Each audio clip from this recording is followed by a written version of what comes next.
Hello दोस्तों, मेरा नाम है यश। स्वागत है आपका मेरे चैनल द ट्रेलर में। हम जब भी किसी चीज़ पर कोई दांव या बेट लगाते हैं तो उसमें सिर्फ दो बातें होती हैं। एक, या तो हम जीतते हैं और दूसरी, या तो हम हार जाते हैं। मगर आज की कहानी एक ऐसे शख्स के बारे में है जिसने फुटबॉल और बेसबॉल मैचेस पर कई मिलियन डॉलर्स की बेट लगाई और फिर टीम चाहे जीते या हारे मगर वो खुद कभी नहीं हारा। ये बैटिंग की दुनिया का वो स्कैम है जिसे लीगल तरीके से अंजाम दिया गया और जो शख्स इसे अंजाम दे रहा था वो 71 साल का होते होते $150 मिलियन तक जीत चुका था। सबसे ज़्यादा हैरानी वाली बात यह है कि ना तो इस शख्स ने कभी कोई लॉटरी टिकट खरीदा और ना ही कसिनो में जुआ खेला, मगर इसके बावजूद भी वो उससे घबराते थे क्योंकि हर बार वो जब भी बैट खेलता, अगर उसमें जीत जाता तो वो उसमें पैसे कमाता और अगर हार जाता तब भी उसमें पैसे कमाता। उसने लगभग 10 सालों तक इसी ट्रिक का इस्तेमाल करके अमेरिका की अलग अलग फुटबॉल और बेसबॉल टीम्स पर बेट खेली और हर बार वो हर बेट को अपने फेवर में करने में कामयाब हो गया और जीत गया। कसिनोज और लोगों को यही लगता रहा कि इस शख्स की किस्मत बहुत अच्छी है, मगर वो एक जीनियस स्ट्रैटेजी थी जो इतनी पावरफुल थी कि जब तक कसिनोज को इसके बारे में पता चला तब तक बहुत देर हो चुकी थी। तो आखिर कौन था ये शख्स, कैसे उसने इस जीनियस बैटिंग स्कैम को अंजाम दिया और कैसे उसने अपनी ज़िंदगी की सबसे बड़ी बैटिंग में $65 मिलियन तक कमाए, ये अपने आप में बहुत हैरत अंगेज और रोमांचक है। ये कहानी है मैक नाम के एक शख्स की जो मैट्रेस मैक के नाम से मशहूर हुआ। और मैक जो कभी एक मामूली सेल्समैन हुआ करता था, आगे चलकर उसने इस बैटिंग को एक ऐसे बिजनेस में बदल दिया जिसमें अपने ही खिलाफ बैट खेलकर कसिनोज को मजबूर कर दिया और उन्हें उसे जीती हुई रकम देनी पड़ी। कहानी शुरू होती है टेक्सास के शहर ह्यूस्टन से, जब सन 1981 में ह्यूस्टन को ऑयल और बड़े बिजनेसेस के लिए जाना जाता था। यहाँ लोग अपने बड़े सपनों को पूरा करने के लिए रिस्क लेने के लिए जाने जाते थे और यही वजह थी कि यहाँ लोगों की किस्मत रातों रात बदल जाया करती थी और लोग सड़क पर भी उतनी ही जल्दी आ जाते थे। ये बिल्कुल एक जंगल की तरह था जहाँ हर कोई आगे बढ़ने के लिए भाग रहा था और इसी दौड़ में मैक भी शामिल था जो पूरी तरह टूटा हुआ था और उसके पास आगे बढ़ने के लिए अगर कुछ था तो वो थी भूख और $5000। मैक के ना तो कोई कनेक्शंस थे और ना ही उसके पास कोई इन्वेस्टर्स थे जिनकी मदद से वो एक बड़ा बिजनेस खड़ा कर सके, और इसीलिए वो एक छोटे से घर में रह रहा था जो उसने रेंट पर ले रखा था। उसके हालात इतने ज़्यादा ख़राब होते जा रहे थे कि अब उसके सामने करो या मरो वाली सिचुएशन आ गई थी और तब उसके दिमाग में एक आइडिया आता है। वो फैसला करता है कि उसके पास जो महज $5000 पड़े हैं उससे वो एक छोटे से फर्नीचर का बिजनेस की शुरुआत करेगा। इस बिज़नेस को चलाने के लिए वो और उसकी बीवी अब दिन रात मेहनत करने लगे क्योंकि वो किसी भी कीमत पर अपने घर के हालात बदलना चाहते थे और यही वजह थी कि पैसे बचाने के लिए वो अपना घर छोड़कर अपने फर्नीचर स्टोर में ही रहने लगे। इससे उन्हें दो फायदे हो रहे थे। पहला ये कि उन्हें घर का रेंट नहीं देना पड़ रहा था और दूसरा ये कि वो दोनों खुद कस्टमर्स अटेंड करके फर्नीचर बेचते और रात को उनके स्टोर की देखभाल भी हो जाती। वो दोनों हर सैटरडे डैलस जाते और वहाँ से ट्रक में फर्नीचर भरकर ह्यूस्टन वापस आ जाते और यही फर्नीचर अपने स्टोर में बेचते। वो दोनों बीच में किसी भी मिडलमैन या एजेंट को शामिल नहीं कर रहे थे ताकि वो ज़्यादा से ज़्यादा पैसे बचा सकें, और कुछ वक्त बाद ये काम करने लगा क्योंकि अब धीरे धीरे उनके स्टोर में कस्टमर्स आना शुरू हो गए थे। और तब आता है सन 1983 जब उनका बिजनेस और उनके सारे सपने चकनाचूर हो गए। ये वो वक्त था जब उनके स्टोर पर कस्टमर्स आना लगभग बंद हो चुके थे और उनके पास जो पैसे थे वो भी अब धीरे धीरे ख़त्म हो रहे थे और उन्हें ये समझ आ गया था कि अब उनका बिजनेस ख़त्म होने की कगार पर है। मैक के पास अब आखिरी $15000 ही बचे थे जिनसे वो एक ऐसा दांव खेलना चाहता था जो या तो उसकी ज़िंदगी बना दे या उसे बर्बाद कर दे। बहरहाल $5000 से वो अपने बिजनेस के लिए टीवी ऐड बनवाता है, मगर जब वो ऐड के फाइनल कट को देखता है तब वो उसे पसंद नहीं आता क्योंकि एक ऐसा ऐड बना था जो बोरिंग था और उसे कोई याद नहीं रखता।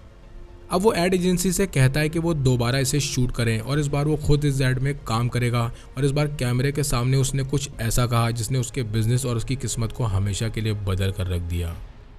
इस बार कैमरे के सामने वो अपने बिजनेस को प्रमोट करते हुए अपनी जेब से कैश निकालता है और हवा में उड़ाते हुए कहता है कि अगर वो गैलरी फर्नीचर से ख़रीदारी करेंगे तो उनके बहुत सारे पैसे बचेंगे।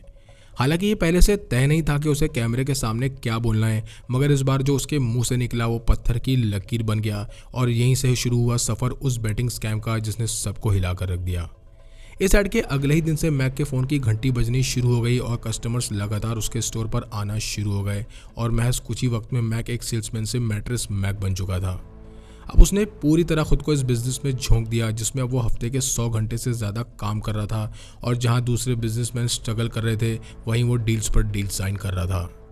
वो अपने बिजनेस के लिए ऐसे एड्स बना रहा था जो उसके बिजनेस को नई ऊंचाइयों पर ले गए, और सन 2000 आते आते गैलरी फर्नीचर एक स्टोर से एक मशीन बन चुका था जो उसे कई मिलियन डॉलर कमा कर दे रहा था, और मैक उस कामयाबी को हासिल कर चुका था जो ज़्यादातर लोगों के लिए एक सपना होती थी।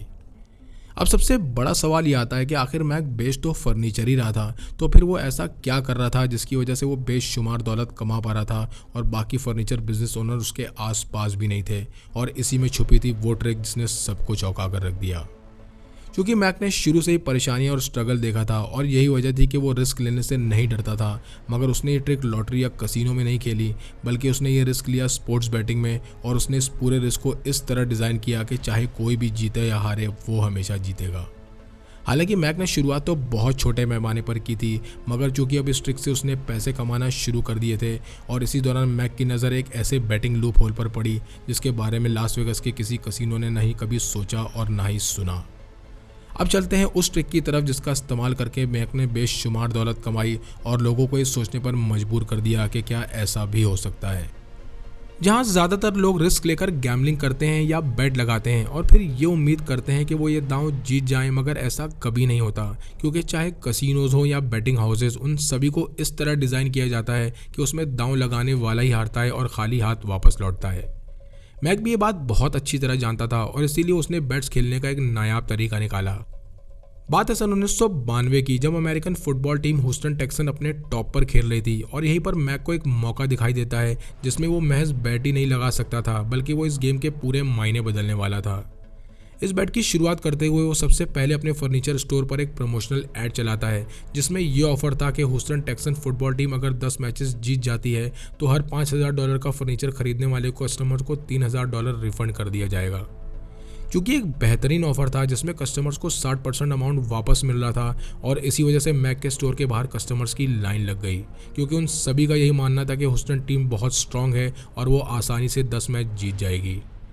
इस ऑफर की वजह से मैक के स्टोर की सेल्स आसमान छूने लगी और महज कुछ ही दिनों में वो कई मिलियन डॉलर की सेल्स कर चुका था। मगर अब सबसे बड़ा सवाल ये आता है कि अगर ह्यूस्टन टीम लगातार 10 मैच जीत गई तो उसे हर कस्टमर को $3,000 लौटाने पड़ेंगे और ये उसके लिए बहुत बड़ा नुकसान साबित हो सकता था। ज़्यादातर कस्टमर्स को यही लग रहा था कि मैक ने ये ऑफर निकालकर खुद का नुकसान कर लिया है, मगर वो सभी इस बात से बेखबर थे कि मैक ने बहुत पहले इसकी तैयारी कर रखी थी। अब आती है मैक की सीक्रेट स्ट्रैटेजी जिसका नाम था हेजिंग, और इसी हेजिंग का इस्तेमाल करके उसने जो भी पैसे कस्टमर्स से लिए थे उसके आधे पैसों को ह्यूस्टन टेक्सन टीम की जीत पर लगा दिया। ये बिल्कुल एक इंश्योरेंस की तरह था जिसमें अगर टेक्सन टीम हार जाती है तो उसे कस्टमर्स को कोई पैसे वापस नहीं करने पड़ेंगे, और अगर टेक्सन टीम जीत जाती है तो टीम की बेट पर जो पैसे वो जीतेगा वही पैसे वो कस्टमर्स को रिफंड कर देगा।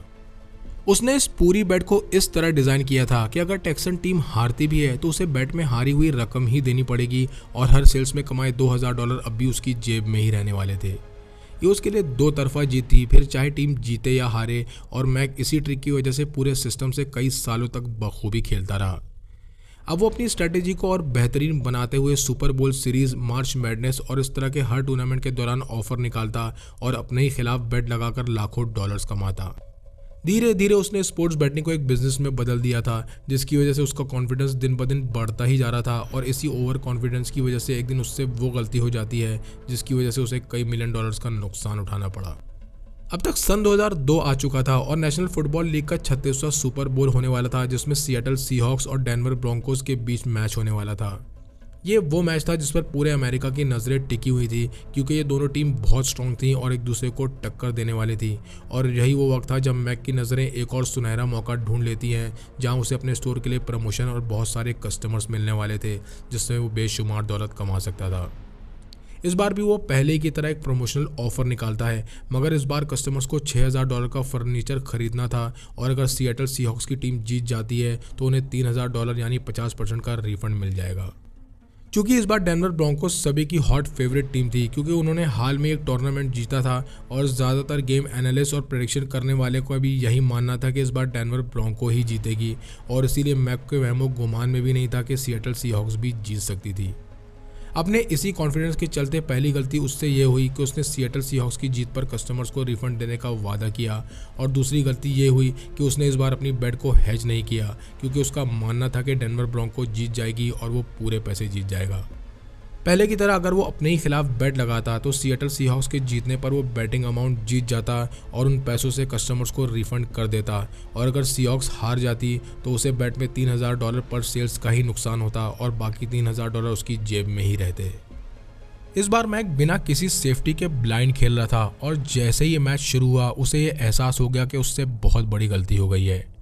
मैच शुरू हुए अभी 12 सेकंड्स ही हुए थे कि तभी चीज़ें मैक के खिलाफ होनी शुरू हो गई और आधा मैच होते होते स्कोर था 22 बनाम 0।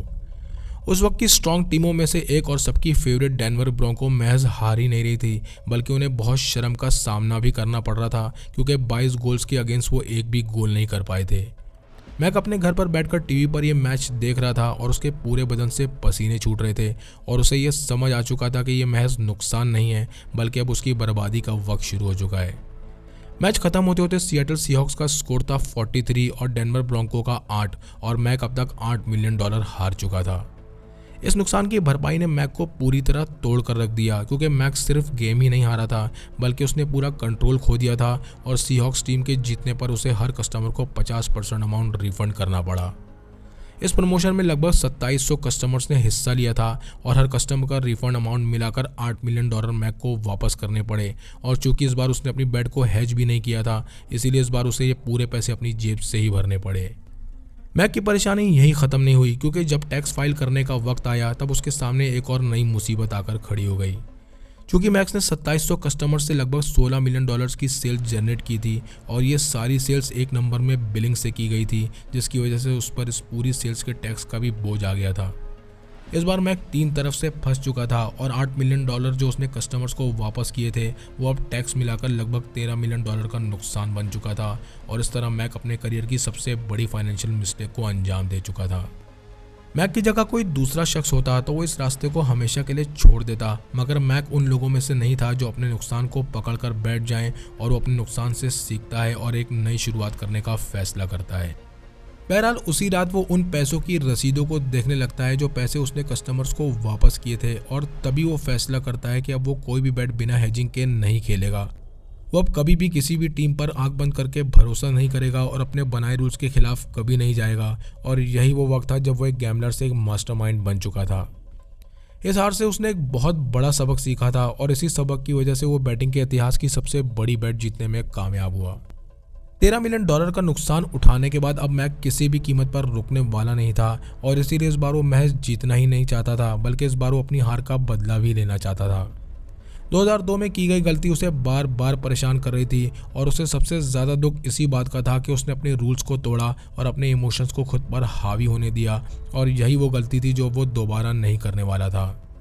बहरहाल मैक अब एक बोर्ड पर कुछ नंबर्स लिखना शुरू करता है और सारे कैलकुलेशंस और सारी प्लानिंग करने के बाद वो अपनी स्ट्रैटेजी को और बेहतरीन बनाने पर काम करने लगता है। वो इस बात पर ख़ास ध्यान दे रहा था कि अब उसके प्लान में कोई कमी ना रह जाए और अब वो एक परफेक्ट प्लान और परफेक्ट रूल्स के साथ पूरी तरह तैयार था। मैक को $13 मिलियन का नुकसान उठाए अब 3 साल बीत चुके थे और इसी दौरान स्पोर्ट्स बैटिंग की दुनिया भी काफ़ी बदल चुकी थी और यही वजह थी कि इस बार मैक फुटबॉल के बजाय बेसबॉल पर दांव खेलने का फैसला करता है। इस बार बेसबॉल में Houston Astros team world tournament के फाइनल में पहुंच गई थी जहां उसका सामना लॉस एंजल्स डॉजर्स से होने वाला था और यहीं पर मैक को फिर से एक सुनहरा मौका दिखाई देता है जहां वो अब तक की अपनी सबसे बड़ी बैट खेलने वाला था। इस बार वो अपने स्टोर गैलरी फर्नीचर में फिर से एक प्रमोशन ऐड चलाता है और इस बार जो ऑफर था वो ये था कि अगर ह्यूस्टन एस्ट्रोस टीम जीत जाती है तो जो भी कस्टमर उसके स्टोर से $10,000 का सामान खरीदेगा उसे $5,000 रिफंड कर दिए जाएंगे।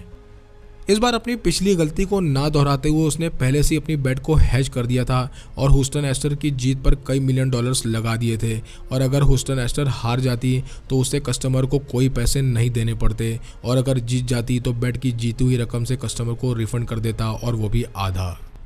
इस बार भी स्ट्रैटेजी पहले की तरह सेम ही थी मगर इस बार मैक पूरे कंट्रोल के साथ खेल रहा था और जब ह्यूस्टन एस्ट्रोस ने ट्रॉफी जीती तब वो भी बैट जीत गया और कस्टमर्स को रिफंड देने के बाद भी उसके पास इतने पैसे थे जिसने उसकी ज़िंदगी बदल कर रख दी। इस बार मैक एक इतिहास बना चुका था और इससे ये साबित हो चुका था कि महज लक नहीं है बल्कि उसकी फुल प्रूफ स्ट्रैटेजी है जो बेहतरीन तरीके से काम कर रही है। इस प्रमोशनल ऐड का एक फ़ायदा ये भी हुआ कि उसके फर्नीचर स्टोर बहुत मशहूर होता चला गया और एक ही प्रमोशन ऐड से वो उतनी सेल्स निकाल लेता जितनी दूसरे शॉप ओनर्स साल भर में भी नहीं कर पाते थे और हेजिंग के बाद फिर चाहे कोई भी टीम जीते या हारे पैसे उसकी जेब में ही आने थे। अब मैक इसी स्ट्रैटेजी के साथ NBA फाइनल्स, केंटकी डर्बी, मार्च मैडनेस और हर बड़े मैच पर ये प्रमोशन ऐड चलाने लगा और ये पूरा प्रोसेस अलग अलग स्टेप्स में बहुत सिस्टमैटिक होता था। सबसे पहले स्टेप में प्रमोशन ऐड को लॉन्च किया जाता, दूसरे स्टेप में कई मिलियन डॉलर की सेल्स की जाती और तीसरे स्टेप में मैक खुद अपने ही अगेंस्ट उस टीम पर बेट लगाता जिसके जीतने पर कस्टमर्स को पैसे रिफंड करने होते थे। क्योंकि वो सारी बेट्स लास वेगस के कसिनोज में लगाता था, इसीलिए उनका मानना था कि उन्होंने आज तक किसी भी प्लेयर को इस तरह खेलते नहीं देखा जैसे मैक खेल रहा था। बहरहाल अब सन 2015 आ चुका था और इस बार मैक ने वो किया जिसके बारे में कभी किसी ने नहीं सोचा।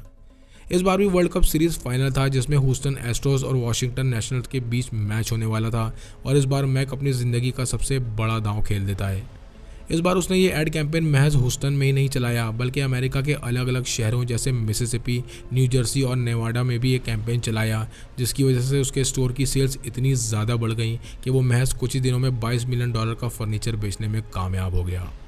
इस बार भी उसने कस्टमर्स से यही कहा था कि अगर ह्यूस्टन एस्ट्रोज जीत गई तो वो जो भी सामान खरीदेंगे उन्हें 50% रिफंड मिल जाएगा और खुद ह्यूस्टन एस्ट्रोज की जीत पर $11 मिलियन लगा दिए। ये बैटिंग के इतिहास की अब तक की सबसे बड़ी स्पोर्ट्स बैट थी और इससे पहले आज तक इतनी बड़ी बैट किसी ने नहीं लगाई थी। ये देख कसिनोज के पसीने छूटने लगे क्योंकि अगर मैक जीत गया तो उन्हें कई मिलियन डॉलर मैक को देने पड़ेंगे, मगर कसिनोज की किस्मत अच्छी थी कि ह्यूस्टन एस्ट्रोज हार गई और मैक को हारी हुई रकम कसिनोज को देनी पड़ी। मैक इस बार बिल्कुल बेफिक्र था और इतनी बड़ी हार होने के बावजूद भी ना तो उसके चेहरे पर परेशानी थी और ना ही कोई टेंशन, क्योंकि जो हारी हुई रकम वो कसिनोज को देने वाला था वो कस्टमर्स का 50% रिफंड अमाउंट था और उसके बाद भी उसके पास $11 मिलियन बचने वाले थे। जहां कसिनोज की नज़र में मैक हार चुका था, वहीं अपने सिस्टम और हेजिंग की वजह से वो अभी भी $11 मिलियन के प्रॉफिट में था और यही बात उसे बाकी बैटिंग खेलने वालों से अलग बनाती थी। अब मैक एक गैम्बलर के साथ साथ एक बिजनेसमैन भी बन चुका था और अब वो रुकने वाला नहीं था, क्योंकि हर साल उसकी बेट्स और उसका एड प्रमोशन बढ़ता चला गया जिसने उसे एक लेजेंड बना दिया। कसिनोज ने भी अब उसकी बेट की रकम पर लिमिट लगाना शुरू कर दी थी क्योंकि वो सब अब उससे घबराने लगे थे, मगर मैक को किसी बात की परवाह नहीं थी क्योंकि वो जानता था कि उसका सिस्टम 100% काम करेगा। और तब आता है सन 2022 जब मैक अपनी आखिरी बेट खेलने वाला था और जिसने सब कुछ बदल कर रख दिया। इस बार मैक के दिमाग में कुछ बहुत बड़ा चल रहा था और इस बार वो जीत की रकम की सारी हदें पार करने वाला था। पिछली हार के बाद ह्यूस्टन एस्ट्रोज दोबारा सीरीज में वापसी कर चुकी थी और इस बार उसका मैच फिलाडेल्फिया फिलिस से होने वाला था जो एक बहुत बड़ा मैच था और मैक इसी पर दुनिया की सबसे बड़ी बेट लगाने वाला था। इस बार भी वो अपने स्टोर गैलरी फर्नीचर पर वही प्रमोशन ऐड चलाता है, मगर इस बार उसने खरीदारी का अमाउंट बहुत छोटा रखा ताकि ज़्यादा से ज़्यादा लोग इसमें हिस्सा ले सकें। उसके प्रमोशन ऐड के मुताबिक जो भी कस्टमर $3000 का फर्नीचर खरीदेगा और अगर ह्यूस्टन एस्ट्रोज जीत जाती है तो उसे 50% रिफंड मिल जाएगा। हालांकि इसमें कोई नई बात नहीं थी, मगर इस बार अमाउंट छोटा होने की वजह से इसमें कई हज़ारों लोग हिस्सा लेने वाले थे, जिसकी वजह से उसकी सेल्स बहुत ज़्यादा बढ़ने वाली थी और बेट की रकम अब तक सबसे ज़्यादा होने वाली थी। मैक पिछले कुछ महीनों से इस बैटिंग की प्लानिंग कर रहा था और कसिनो से लेकर हर कोई इस बात से बेखबर था कि इस बार वो क्या करने वाला है।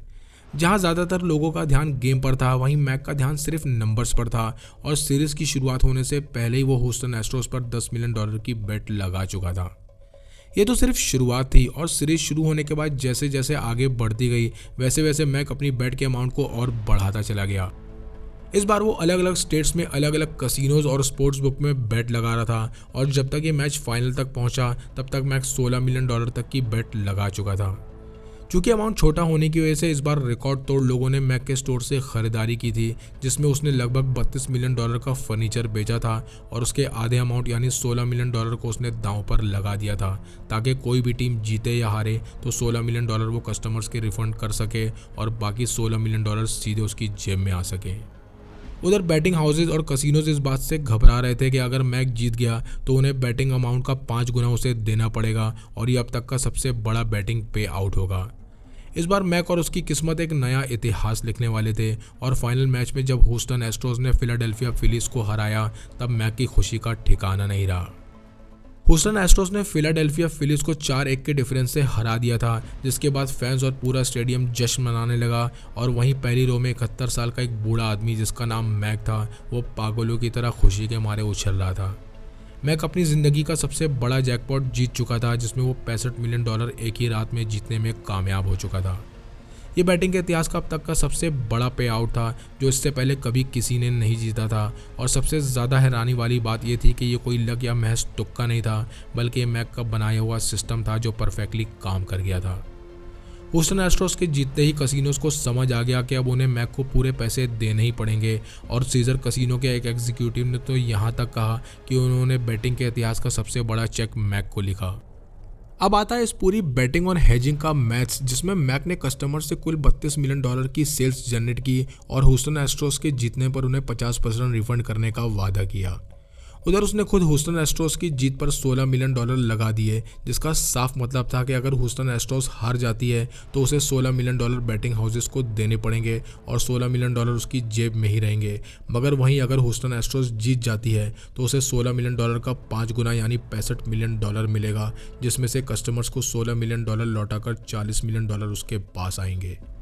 ये एक परफेक्ट प्लान था जिसमें मैक हर तरफ से जीत रहा था, क्योंकि कस्टमर को रिफंड करने पर भी उसके स्टोर का प्रमोशन हो रहा था और बाकी दिनों में भी उसके कस्टमर्स बढ़ते ही जा रहे थे। क्योंकि ये बेट्स अलग अलग कसिनोज में लगाई गई थी, इसलिए लगभग 7 से 8 कसिनोज को ये रकम मैक को देनी पड़ी और उन्होंने मैक के अपने कसिनोज में बेट लगाने पर भी बैन लगा दिया। क्योंकि कसिनोज और बैटिंग हाउसेस को इतनी बड़ी रकम हारने की आदत नहीं होती है, क्योंकि वो पूरे सिस्टम को डिज़ाइन ही इस तरह करते हैं कि खेलने वाला कभी नहीं जीतता। मगर मैक ने सभी को गलत साबित कर दिया और वो रकम जीतने में कामयाब हुआ जो कई लोगों के लिए एक सपना होती है। मैक की जगह कोई दूसरा शख्स होता तो $65 मिलियन जीतने के बाद वो एक आराम की ज़िंदगी बताता, मगर मैक दूसरों से बिल्कुल अलग था, क्योंकि अब वो पैसों के लिए नहीं बल्कि ये साबित करने के लिए खेल रहा था कि उसके बनाया सिस्टम और स्ट्रेटजी परफेक्ट काम कर रही है और इन बैट्स को जीतकर उसे एक किक मिल रही थी। इस जीत के बाद मैक ने अपनी बैट्स की रकम को और डबल कर दिया और सन 2023 में उसने फिर से एक एड प्रमोशन चलाया जिसमें उसने कई $मिलियन कमाए और इस बार जीती हुई रकम थी $150 मिलियन। ये थी कहानी एक ऐसे शख्स की जिसने अपने फर्नीचर स्टोर को पैसे बनाने वाली मशीन में बदल दिया और ऐसे सिस्टम को ठगा जो खुद दूसरों को ठगता था। आपको ये कहानी कैसी लगी कमेंट सेक्शन में लिखकर ज़रूर बताएं। चैनल को लाइक और सब्सक्राइब करें। मिलते हैं नेक्स्ट वीडियो में।